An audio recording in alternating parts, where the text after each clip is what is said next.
கவன தோப்புக்குள்ளே பவனி வருகிறான் ஐயன் வேங்கையின் மேல் ஏறி வந்து வரமும் கொடுக்கிறான்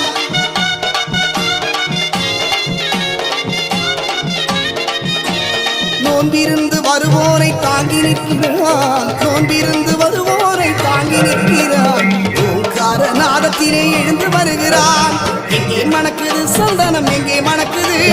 ஐயப்ப சாமி கோவிலில் சந்தனம் மணக்குது